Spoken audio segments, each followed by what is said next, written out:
नमस्कार, मैं हूं आशीष वर्मा। सीएनबीसी आवाज मोतीलाल ओसवाल स्टूडियोज में आप सबका स्वागत है। शुरुआत करेंगे आज के शो मॉर्निंग कॉल की सुबह की टॉप हेडलाइंस के साथ। भारतीय बाजारों के लिए कमजोर संकेत, एफआईआईज की कैश में बिकवाली, गिफ्ट निफ्टी करीब 150 अंक नीचे। स्लोडाउन और महंगाई की चिंता से शुक्रवार को यूएस मार्केट्स में भारी गिरावट। डाउ करीब 700 पॉइंट लुढ़का। नैस्डैक और एसएनपी 500 भी 2% तक फिसले। जोमैटो और जियो फाइनेंशियल सर्विसेज की निफ्टी 50 में होगी एंट्री। वहीं बीपीसीएल और ब्रिटानिया होंगे बाहर। उधर Bajaj housing, Indian hotel, Swiggy, hyundai, CG power की निफ्टी में 100 में होगी शिरकत, मिलेगी जगह। साथ ही Glenmark, Motilal Oswal, NALCO, NTPC green अब निफ्टी 200 में करेंगे ट्रेड। सभी बदलाव 28 मार्च से होंगे लागू।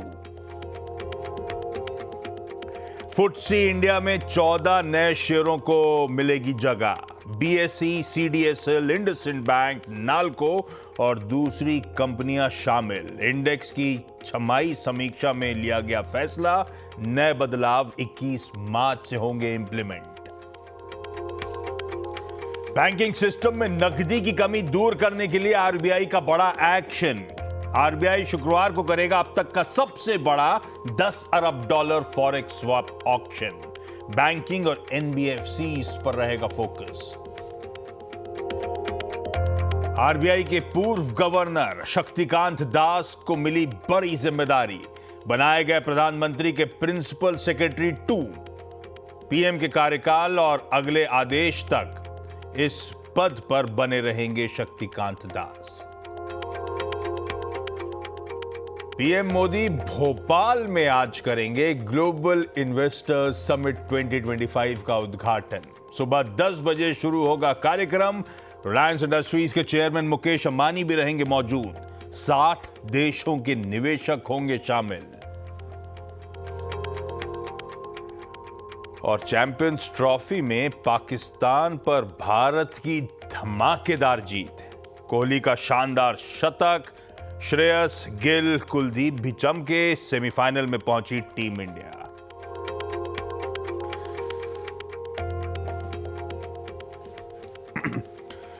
और टूर्नामेंट में होस्ट को ही बाहर कर दिया।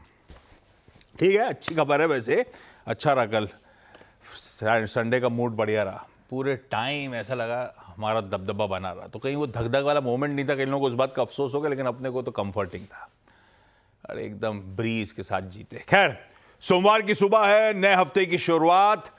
लास्ट हफ्ता है इस फरवरी महीने का। मंथली एक्सपायरी वीक, कह लीजिए शॉर्टेंड मंथली एक्सपायरी वीक है। शॉर्टेंड इसीलिए स्ट्रेस डाल रहा हूं क्योंकि ध्यान रखिएगा, इस वेडनेसडे को महाशिवरात्रि के चलते मार्केट हॉलिडे है। इस साल 2025 की पहली, अभी तक कोई छुट्टी नहीं मिली है अपने को, तो वेडनेसडे को आएगी। और कल बीएसई और थर्सडे एनएसई के सारे मंथली कॉन्ट्रैक्ट्स की एक्सपायरी होनी है। तो छोटा लेकिन एक्शन पैक्ड हफ्ता खड़ा है अपने सामने। पूरे हफ्ते अपन लोग बोलते रहे टसल है बुल्स और बियर्स के बीच में, पर भारी मंदड़िए ही पड़ते हुए नजर आए। बार बार लोस को चैलेंज करने जाना, पूरे हफ्ते हायर लेवल्स पर टिक नहीं पाना, और फाइनली वो 23,000 के ऊपर वो परचम ना लहरा पाना। क्लियर कट साइंस थे बैटल में लॉसेस के। इनफैक्ट लास्ट 13 ट्रेडिंग सेशंस, जिसमें सिर्फ एक एक्सेप्शन है लास्ट मंडे का, अदरवाइज 13 में से 12 कारोबारी सत्र भारतीय बाजारों में दबाव के साथ कामकाज हुआ। वैसे वो जो एक एक्सेप्शन था उसकी भी कोई रिस्पाइट नहीं थी, कोई लास्टिंग इंप्रेशन था नहीं इस बाजार में, क्योंकि मंडे के उस सेशन के बाद पूरे हफ्ते स्क्रीन्स पर आएगा आपके दबाव के साथ कामकाज हुआ है। इनफैक्ट रेंज बाउंड थे पूरे हफ्ते, और फ्राइडे को आते आते वीकनेस में, अच्छी खासी वीकनेस में स्लिप होते हुए नजर आए।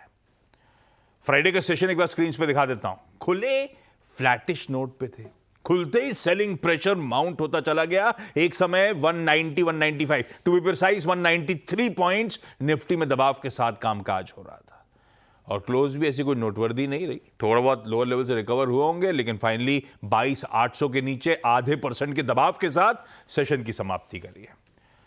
तो लार्जर टेक्सचर तो मार्केट का वीक साइड पर है, पर क्या कोई पुल बैक, कोई बाउंस बैक एक्सपेक्ट करें इन जोन से, नहीं करें, इस पे अपन आगे डिटेल में चर्चा करेंगे। मदद करने के लिए आज होंगे manasjaiswal.com के श्री मानस जायसवाल लखनऊ से। हॉर्माज बताएंगे ग्लोबल मूड माहौल। कुछ ही देर में इनसे बातचीत की शुरुआत करूंगा। पहले ग्लोब की थोड़ी सी तस्वीर दिखा देता हूं।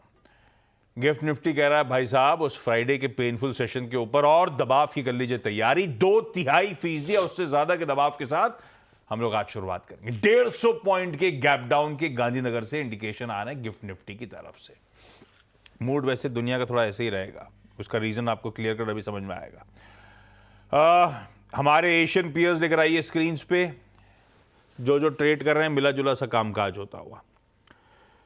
फ्लिप करेंगे यूएस में फ्राइडे को, प्रोड्यूसर साहब ने हेडलाइन में बढ़िया तरीके से बताया था, पेनफुल सेशन था फ्राइडे का।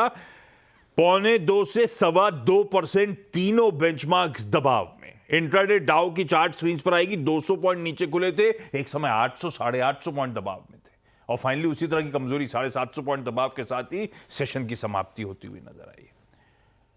यह हाल है यूएस के मार्केट्स का।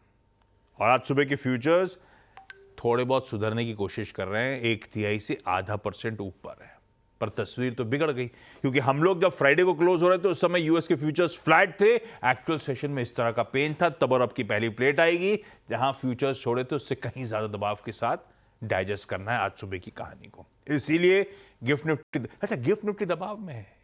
एशिया थोड़ा सा चंगा सी नजर आ रहा है और एशिया में ध्यान रखिएगा निकेई, जापान के मार्केट्स बंद हैं, बाकी जो खुले हुए हैं वो मिले जुला कामकाज करते हुए नजर आएंगे। हॉर्माज गुड मॉर्निंग, कैसा मूड हफ्ते की शुरुआत में? इस तरह का पेन स्क्रीन पर क्यों? गुड मॉर्निंग आशीष। और पेन के कई सारे फैक्टर्स थे शुक्रवार को जो आए थे और सबसे खराब दिन 2025 का फिलहाल के लिए तो ये अमेरिकी बाजारों के लिए था। और ख़राब बात ये भी थी कि जब तक ऐसी भी गिरावट आई है तो निचले स्तरों से सुधरे हैं। ये तीनों कल और फ्राइडे को डेज लो पर बंद हुए, तो ये एक ख़राब संकेत था। पहला फैक्टर ये था गिरावट का कि यूनिवर्सिटी ऑफ मिशिगन का जो कंज्यूमर सेंटिमेंट इंडेक्स था वो 64 पर आ गया था और महंगाई के जो अनुमान थे, 5 साल की औसत महंगाई के अनुमान थे, वो 3.5% तक जा पहुंचे हैं, जो कि 1995 के बाद का सबसे ऊंचा लेवल है। अब फेड की ये कहानी है कि उनको 2% लाना है और कंज्यूमर्स ये सोच रहे हैं कि 3.5% तक महंगाई रहने के अनुमान है। ये एक फैक्टर था। एग्जिस्टिंग होम सेल्स वहाँ पे अनुमान से ज़्यादा गिरे, वो एक ख़राब फैक्टर ये भी था। रियल एस्टेट में वहाँ पर थोड़ा सा पेन है। सर्विसेज पीएमआई का जो फ्लैश डेटा आया था वो कॉन्ट्रैक्शन में चला गया। बिजनेस ग्रोथ जो थी वो सितंबर 2023 के सबसे धीमे स्तर से हुई, वो एक और नेगेटिव फैक्टर था। और एक ऑप्शंस एक्सपायरी भी थी वहाँ पे कॉन्ट्रैक्ट्स को लेकर। इक्विटी कॉन्ट्रैक्ट्स थे, ETF कॉन्ट्रैक्ट्स थे, उसकी नोशनल वैल्यू लगभग $3 ट्रिलियन की थी। तो उस वजह से भी थोड़ा सा प्राइस एक्शन पर थोड़ा सा ज़्यादा दबाव देखने मिला। एक कंसर्न ये भी थी कि एक नई खबर निकल कर आई है कि चीन में वुहान में एक और कोरोना वायरस वेरिएंट का डिटेक्शन हुआ है। वो सिर्फ लैब में डिटेक्शन हुआ है, अब तक उस पर कोई इंसानों पर नहीं हुआ है। नहीं, फिलहाल तो सिर्फ लैब में हुआ है। इंटरेस्टिंग था, यूएस में वैक्सीन मेकर्स वगैरह सब शॉक। हाँ बिल्कुल, हाँ, मॉडर्ना, नोवावैक्स सभी के शहरों में 6-8% की तेजी देखने मिली थी। ये आउट परफॉर्मर्स थे। दूसरा बड़ा टेक अवे ये था, तो इन सारी वजहों से जो है गिरावट देखने मिली थी। दूसरा बड़ा टेक अवे या संकेत वीकेंड पर आया। वॉरेन बफे का जो एनुअल शेयर होल्डर लेटर था, उन्होंने ये कहा कि भाई हमारा जो तवज्जो है वो कैश छोड़कर इक्विटी पे है, मगर तस्वीर कुछ और बयां करती है क्योंकि उनकी कैश पाइल जो है $334 बिलियन पर पहुंच चुकी है। और उन्होंने ये नहीं बताया कि हम किन शेयरों में जो है खरीदारी करने की सोच रहे हैं, क्योंकि 134 बिलियन के शेयर उन्होंने बेचे 2024 में। ज़्यादातर एप्पल और बैंक ऑफ अमेरिका की बेतहाशा सेलिंग इन दोनों शेयरों में की है। और खुद के ही शेयरों को उन्होंने बायबैक नहीं करा फोर्थ क्वार्टर में। उन्होंने कहा कि हमें अपने ही शेयर अच्छे नहीं लग रहे वैल्यूएशन के हिसाब से, तो हम बायबैक नहीं करेंगे, ये वॉरेन बफे ने कहा। तो ये सारी बातें थी। अब एनालिस्ट का ये कहना है कि शायद अब ऐसे कैटलिस्ट एक साथ आ चुके हैं कि बाजार में एक करेक्शन देखने मिल जाए। मगर फेड के जो अफसर है वो ये कह रहे हैं कि जो यूनिवर्सिटी ऑफ मिशिगन का जो सर्वे है उस पर ज़्यादा ध्यान ना दिया जाए, क्योंकि ये 1 महीने का डेटा है। कंसिस्टेंटली अगर 2-3 महीने का डेटा इस तरह से आए तो हम समझे कि हाँ अर्थव्यवस्था में थोड़ी सी प्रॉब्लम है, लेकिन ये सिर्फ 1 महीने का डेटा है। मगर बैंक ऑफ अमेरिका का ये कहना है कि जर्मनी, जापान, चाइना और साउथ कोरिया, ये 4 मार्केट जो है यूएस के मुकाबले में अब अट्रैक्टिव लग रहे हैं वैल्यूएशन के हिसाब से, तो हमारी प्रेफरेंस वहां पर है। और गोल्डमैन सैक्स ने भी ये कहा कि हेज फंड्स जो है उन्होंने मैग्निफिसेंट 7 के अपने ज़्यादातर स्टॉक्स पे अपनी पोजीशंस जो है वो घटाई है। अब यूरोप की तरफ चलते हैं कि जर्मनी में जो चुनाव हुए उसके नतीजे आए, उसमें जो है कल नतीजे आए, कल रात को, और वहाँ पर चांसलर जो है ओलाफ शोल्ज, उनकी जो पार्टी है सोशल डेमोक्रेट्स, वो तीसरे नंबर पर आई और दूसरे विश्व युद्ध के बाद उनका ये सबसे खराब प्रदर्शन था। और जो ऑपोजिशन विपक्ष के नेता है फेडरिक मर्ज, उनका जो ये CDU CSU ब्लॉक है उन्हें सबसे ज़्यादा वोट मिले हैं मगर बहुमत नहीं मिली है। तो अब उन्हें जो है एक मिलीजुली सरकार बनाने की कोशिश करनी होगी। अब वो बातचीत शुरू करेंगे और बातचीत किन से करेंगे? सोशल डेमोक्रेट से ही करेंगे। इतनी जल्दी कैसे गिन ली यार इन्होंने? वहाँ पे तो नतीजे आ जाते हैं, जैसे जैसे चुनाव होते हैं वैसे नतीजे तुरंत आ जाते हैं। जबकि ईवीएम मशीन तो अपने पास है, बाकी बैलेट पेपर से करते हैं। और वहाँ पर जो उनकी एंटी माइग्रेंट जो पार्टी है फार राइट वाली AFD, वो दूसरे नंबर पर आई है। 20% से ज़्यादा वोट मिले उनको। राइट विंगर्स दुनिया भर में छा रहे हैं। हाँ, और यूरोप में तो ज़्यादा हो रहा है ये। और ज़्यादातर पार्टियों ने उनके साथ गठबंधन करने से इनकार कर दिया है। तो अब ये तो तय है कि ये विपक्ष में बैठेंगे और उनकी जो नेता है उन्होंने ये कहा है कि अगला चुनाव हम जीतेंगे। कोई असर नहीं, अपने पे ज़्यादा कोई असर नहीं, मगर ये एक चुनाव का नतीजा वहाँ पर देखने मिला। इस हफ्ते के 2 बड़े ट्रिगर्स हैं। एनवीडिया के नतीजे आने हैं इस हफ्ते और वेंसडे को आने हैं, वेंसडे रात को, यानी कि हाँ, और PCE का डेटा आना है फ्राइडे को। तो उस पर नजर रखने की जरूरत है। लेकिन फिलहाल जो है हैंडओवर बेहद कमजोर है, बेहद कमजोर। ये ध्यान रखिएगा कि थर्सडे को भी डाउ पिटा था। 2 दिन में 1200 पॉइंट हो गए दरअसल डाउ करेक्ट। थर्सडे को पिट रहा था किसी वॉलमार्ट के नंबर्स के चलते, और अब ये इस तरह के अपडेट्स आते हुए इकोनॉमी ठंडी पड़ रही है, इन्फ्लेशन सरदर्द कर रहा है, कोविड का कोई और नया वेरिएंट सामने आ गया है, सब रीजन बने सिंपली पुट रिकॉर्ड उच्चतम स्तरों पे यूएस मार्केट्स की प्रॉफिट टेकिंग के। तो हैंडओवर तो गड़बड़ा गया है। अच्छा, फैक्ट थोड़े से और भी हैं। जैसे बैंक बोफा का सर्वे था एक इंटरेस्टिंग, वो फंड मैनेजर्स सर्वे। एशिया पैसिफिक में हिंदुस्तान की इक्विटी सेकंड लीस्ट प्रिफर्ड है। सबसे ज्यादा एशिया में पसंद आता है जापान, उसके बाद ताइवान। पिछले सर्वे में चाइना लीस्ट प्रिफर्ड था, वो चाइना 3rd मोस्ट प्रिफर्ड पे आ गया। और पिछला सर्वे मतलब जनवरी में हुआ था, तब 10% फंड मैनेजर्स इंडिया पे अंडरवेट थे। अब 19% फंड मैनेजर्स इंडिया पे अंडरवेट हैं 12 मंथ के टाइम होराइजन के लिहाज से। एक सवाल का जवाब नहीं मिल रहा था कि जब इंडिया सेकंड लीस्ट है तो लीस्ट कौन सी? इवेंचुअली रात में मैंने ढूंढा, थाईलैंड सबसे नीचे, उसके ऊपर अपन लीस्ट में। तो पैसा कमिटमेंट आ नहीं रहा है भाई साहब, और फंड मैनेजर्स को अपन 12 मंथ के टाइम होराइजन के लिहाज से आज भी अट्रैक्टिव नहीं लगते, ये ध्यान रखिएगा। खैर, चला जाए मानस के पास ना, उससे पहले जरा मार्केट की मैपिंग कर दूं। FIS की 3,500 करोड़ रुपए की कैश में फ्राइडे को बिकवाली का नंबर आया है। DIS की 2800-2900 करोड़ रुपए की खरीद थी, तो नेट इंस्टीट्यूशंस का 550 करोड़ रुपए के आसपास की सेलिंग का नंबर है। पर ये कहानी यहां पे नहीं है, ये जो फंड मैनेजर सर्वे को पर्सपेक्टिव में रखी है। Month till date almost 37,000 crore rupees की FIS ने कैश में बिकवाली करी। ईयर टिल डेट क्या हुआ भाई? जनवरी से लेकर फरवरी तो खड़े हैं, 1.25 लाख करोड़, 1.25 लाख करोड़ की FIS की सेलिंग ऑलरेडी हो चुकी है। वो तो बहुत लकी हैं अपन कि आप और हम अभी भी भरोसा रखे हुए इंडिया की लॉन्ग टर्म स्टोरी पे। SIPs कंटिन्यू कर रहे हैं क्योंकि DIS ने इसको मैच करा है। 1,27,000 करोड़ रुपए की DIS की ईयर टिल डेट बाइंग है। नहीं तो सोचिए क्या दिक्कत आती। तो और ना कैश में मूड सुधर रहा है FIS का, और गणित उनका वायदा में भी सुधरता हुआ नजर है। कहीं बच नहीं कर रहे हैं वो। वायदा के नंबर्स आपकी स्क्रीन पर हैं। इंडेक्स फ्यूचर्स में 18 करोड़ की बाइंग थी, निफ्टी फ्यूचर्स में 810 करोड़ की, लेकिन निफ्टी बैंक में 560 करोड़ की बिकवाली का नंबर।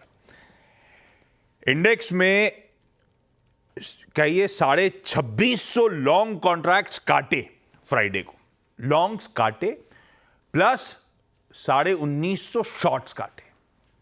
पर लॉन्ग ज्यादा काटे, शॉर्ट्स कम काटे, गणित थोड़ा सा और गड़बड़ा गया है। नेट शॉर्ट स्वेल करके अब 85.1 पे आके खड़े हो गए हैं फ्राइडे को वर्सेस गुरुवार का आंकड़ा आपकी स्क्रीन पर है।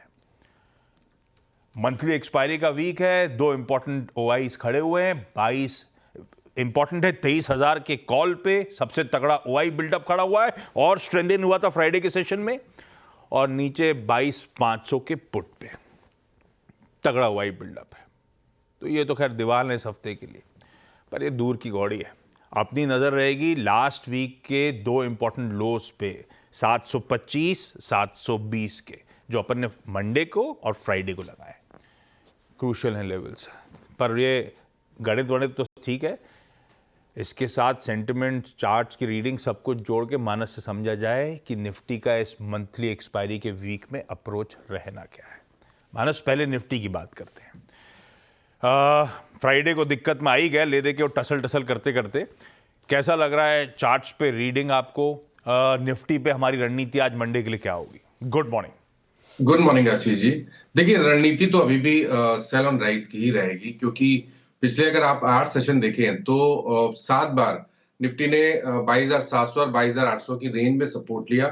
लेकिन इंपॉर्टेंट ये है कि कभी भी 8 ट्रेडिंग सेशन में कभी भी 10 डे मूविंग एवरेज के ऊपर नहीं निकल पाया। उसका मतलब तो क्लियर है कि ये सही है कि लोअर लेवल पे एक सपोर्ट लेने की कोशिश करना है निफ्टी, लेकिन हायर लेवल पे बाइंग इंटरेस्ट दिख नहीं रहा है। और वीकली चार्ट पे तो कभी भी रिस्पेक्ट नहीं मिला। अगर आप वीकली चार्ट देखेंगे तो 26,100 26,200 से लगातार लोअर टॉप लोअर बॉटम बनते चले आ रहे हैं। तो ट्रेंड निगेटिव है, ये चीज क्लियर, इसमें बिल्कुल क्लियरिटी है। अब देखिए, इंपॉर्टेंट ये कि अगर आज 22,700 जो कि गिफ्ट 50 दिखा रहा है, उसके नीचे ओपन होते हैं मार्केट्स, और उसके बाद 15 से 20 मिनट आपको वेट करना है। अगर 22,700 के नीचे ही निफ्टी ट्रेड करता रहेगा तो ये मान लेना चाहिए कि ये एक फ्रेश ब्रेकडाउन है, और उसके बाद आपको 300 से 400 पॉइंट की गिरावट निफ्टी में और देखने को मिल सकती है। तो आज का ट्रेडिंग के लिए आपको पहला 15 से 20 मिनट निकालने होंगे। उसमें देखना होगा कि 22,700 के नीचे निफ्टी ट्रेड करता रहे, तब आप एक सेल कॉल ले सकते हैं। उस केस में 22,771 22,771 के स्टॉप लॉस से बिकवाली करने का ट्रेड ले सकते हैं, और फिर आप 1 से 2 दिनों में 22,500 तक के टारगेट भी निफ्टी में देख सकते हैं। मेरा समझना ये है कि अगर उस 15-20 मिनट में वापस 22,700 और 22,750 के आसपास निफ्टी आ गया तो रिकवरी आ जाएगी। लेकिन फिर भी खरीदारी तभी करें जब 22,950 के ऊपर निफ्टी निकले। उससे पहले इसी रेंज में रहने की उम्मीद है। तो आज आपकी नजर जो रहेगी वो 22,700 पे ही रहेगी। उसके नीचे ट्रेड करेगा तो बिल्कुल एक सेल कॉल लेना चाहिए निफ्टी में। ट्रेंड तो भाई साहब निगेटिव है, बिल्कुल सही कर रहे हो आप। आपने को लेकिन कोई ट्रेड लेने से पहले आज शुरुआती ट्रेड को ऑब्जर्व करना है, कामकाज कैसा हो रहा है। क्योंकि हमारी फ्राइडे की क्लोज थी 800 पकड़ लीजिए, और 150 पॉइंट के दबाव के साथ खुलने की गिफ्ट निफ्टी कर रहा है तैयारी। तो 22,700 के हो सकता है नीचे खुल रहे हो अपन लोग गैप डाउन में। पहले 15 से 20 मिनट में अगर 22,700 के नीचे ही ट्रेड कर रहा है तो समझ लीजिए दिक्कत बढ़ने वाली है। तब एक सेल का रेको है 22,500 के टारगेट्स के लिए 771 के स्टॉप लॉस के साथ, और इन केस अगर ऊपर थमा हुआ है तो रेंज बाउंड है, छोड़ दीजिए अनटिल अनलेस 22,950 के ऊपर चलना शुरू हो। तब मूड बदलेगा, तब माहौल बदलेगा, तब बातचीत करेंगे तेजी वेजी करने की। लेकिन आपको पहले शुरुआती ट्रेड को ऑब्जर्व करना जरूरी। मानस, निफ्टी बैंक फ्राइडे की पोजीशनिंग तो दिक्कत वाली थी, वहां पे प्लेसमेंट कैसा और रणनीति क्या? देखिए, पिछले हफ्ते बुधवार को, वेडनेसडे को थोड़ा कंफ्यूज किया बैंक निफ्टी ने, क्योंकि बैंक निफ्टी अपने 20 और 10 डे मूविंग एवरेज के ऊपर क्लोज हो गया। तो ऐसा लग रहा था कि शायद यहाँ पर आउट परफॉर्मेंस देखने को मिलेगी, लेकिन उस दिन का हाई रीच नहीं हुआ उसके बाद आने वाले 2 दिनों में। तो उसका मतलब ये है कि हाई लेवल पे यहाँ पर रेजिस्टेंस तो डेफिनेटली है 20 और 10 डे मूविंग एवरेज पे। लेकिन क्योंकि एक साइडवेज मूव बैंक निफ्टी दिखा रहा है, तो आपको इंतजार करना है 48,500 के लेवल को ब्रेक करने का। अगर 48,500 के लेवल आज ब्रीच हो, उसके नीचे 15-20 मिनट ट्रेड करना शुरू करे, तो 48,700 के स्टॉप लॉस से एक सेल कॉल लेना चाहिए बैंक निफ्टी में, जहां आप अपने टारगेट 48,100 के रख सकते हैं, जो मेरे ख्याल से पिछले मंथ के लोज थे। तो 48,100 के टारगेट के लिए आप बिकवाली कर सकते हैं, लेकिन पहले 15 मिनट आपको इंतजार करना है। यहाँ पर भी 48,500 के नीचे सस्टेन करें तभी बिकवाली करें। खरीदारी करने के लिए 49,650 जो कि वेडनेसडे का हाई था, उसको ब्रेक करना जरूरी है। उसके ऊपर अगर बैंक निफ्टी निकले तभी आप बैंक निफ्टी में खरीदारी करें। बिल्कुल ठीक। सब कुछ आज के सेशन के चाल पे डिपेंडेंट है। लेवल्स आपकी स्क्रीन पे ब्यूटीफुली रख दिए। मानस जुड़ेंगे 8 बजे, पैनल का हिस्सा होंगे। तब अगर कुछ ओपनिंग के आसपास इस तरह की हरकत आ रही होगी जहां पे सेटल होगा, मानस से मैं रिविजिट करूंगा उनकी स्ट्रैटेजी को। मानस, थैंक यू सो मच सुबह सुबह जुड़ने के लिए। अच्छा, आगे बढ़ने से पहले कुछ और इंपॉर्टेंट चीज़ें। भाई इतनी खबरें थी वीकेंड पे कि मैं अगर सिर्फ बोलना शुरू करूं तो आधे घंटे शो तो सिर्फ मैं ही बोलता रहूंगा, तो मुझे बहुत कुछ हटाना पड़ा है। एक तो फॉरेक्स स्वैप आना है, ध्यान रखिएगा। किल्लत है लिक्विडिटी की सिस्टम में, ये क्लियर है। रीसेंट स्टेप्स के बावजूद किल्लत है। तो अब तक का सबसे बड़ा $10 बिलियन का फ्राइडे को होगा। करेंगे क्या? डॉलर परचेज करेंगे, लिक्विडिटी रुपया बाजार में छोड़ा जाएगा, तो किल्लत थोड़ी सी रिड्यूस होती हुई नजर आएगी। ये होना है इस फ्राइडे को $10 बिलियन का। आरबीआई के एमपीसी के मिनट्स आए थे, वो बताना भी जरूरी है। इंटरेस्टिंग है, एमपीसी क्लियरली शिफ्ट सिग्नल कर रही है ग्रोथ को सपोर्ट करने के लिए। गवर्नर साहब का कहना है इन्फ्लेशन ईज ऑफ हो रहा है। बढ़िया खारिफ की हार्वेस्ट हुई, सीजनल वेजिटेबल्स की प्राइस में अब करेक्शन देखने को मिल रहा है, और रबी क्रॉप प्रॉमिसिंग नजर आती है। ये सब आगे चलते हुए इन्फ्लेशन को ईज ऑफ करेंगे। हमें ग्रोथ को अब प्रायोरिटी देने की जरूरत है। ये उस एमपीसी से निकल के आ रहा था क्लियरली, और एग्रेसिव रेट कट्स पर फोकस है एमपीसी का अब। ये वो फ्राइडे को बाजार बंद होने का अपडेट आया तो मैंने कहा आपके साथ शेयर करूं। अब आइए आज के इंपॉर्टेंट स्टॉक्स इन न्यूज पे। पहला तो भाई सबसे पहले निफ्टी 50 का रीजिक अनाउंस हुआ है फ्राइडे को बाजार बंद होने के बाद। सेमी एनुअल रिव्यू था, यानी कि छमाही साल में हर 6 महीने में जो रिव्यू होता है। 2 स्टॉक्स बाहर जाएंगे, ब्रिटानिया और बीपीसीएल। अंदर आएंगे जोमैटो और जियो फाइनेंशियल सर्विसेज। ये बदलाव 28 मार्च से, सिंपली पुट अप्रैल सीरीज से लागू हो रहे होंगे। और भी बहुत सारे बदलाव हैं, ये तो सिर्फ निफ्टी 50 का बता रहा हूं, अदरवाइज सब बेंचमार्क से बदलाव हैं। फुटसी के अलग बदलाव अनाउंस हो गए सेमी एनुअल रिव्यू के, पर इतने सारे बताऊंगा कंफ्यूजन होगा। इंपॉर्टेंट जो है वो स्क्रीन पर रख दिया मैंने। लिक्विडिटी इंजेक्शन की बात हो रही है, उत्साह देखने को मिलेगा किसी सरकारी बैंक में, किसी प्राइवेट बैंकिंग स्पेस में, एनबीएफसीज में। सबके लिए अच्छी खबर है, सब किल्लत से जूझ रहे हैं। नकदी होगी सिस्टम में, सबका फायदा होगा। तो वैसे SBI, HDFC bank, Bajaj finance type stocks radar पे आएंगे। रिलायंस इंडस्ट्रीज असम में कैंपा कोला का नया बॉटलिंग प्लांट गुवाहाटी में रिलायंस कंज्यूमर प्रोडक्ट्स ने इनॉग्रेट करा है। 10 करोड़ लीटर्स सॉफ्ट ड्रिंक की, 18 crore litre package drinking water की इनिशियल कैपेसिटी है। Maruti Suzuki, Delhi high court ने फ्राइडे को वो जो टैक्स असेसमेंट का नोटिस था, रीअसेसमेंट का, उससे गिरा दिया है। 2000 करोड़ रुपए का वो नोटिस था, सरदर्द खत्म है। यूनाइटेड स्पिरिट्स इसलिए रडार पर रख रहा हूं, आज से वापस इंडिया यूके का फ्री ट्रेड एग्रीमेंट पे बातचीत की शुरुआत हो रही है। पीयूष गोयल साहब, वहां की टीम इंडिया आई हुई है। कोल इंडिया एक जेवी साइन करा है, फ्रांस की इंडियन आर्म है ईडीएफ इंडिया, उसके साथ दोनों मिलकर पीएसपी प्रोजेक्ट्स और रिन्यूएबल एनर्जी प्रोजेक्ट्स इंडिया और नेबरिंग कंट्रीज में उस पर काम करेंगे। ये नया वायरस की बात कर रहे थे, हॉर्मास रखिएगा, ग्लोबली हो रहा है। फाइजर सब स्टॉक्स उछले थे, तो फाइजर, एस्ट्राजेनेका, ये सब रडार पर रहेंगे आज यहां पे सेशन में। ब्रेक ले लेता हूं, बहुत सारे स्टॉक्स की न्यूज़ है। जब मैं 8 बजे आप लोगों के साथ जुड़ूंगा, काम के ही खत्म, अपन 8 बजे सब डिटेल में डिस्कस करेंगे, कुछ छोड़ेंगे नहीं। ब्रेक के उस पार लौटूंगा तो आज का इवेंट्स कैलेंडर और क्विकली कमोडिटी स्ट्रेटजीज।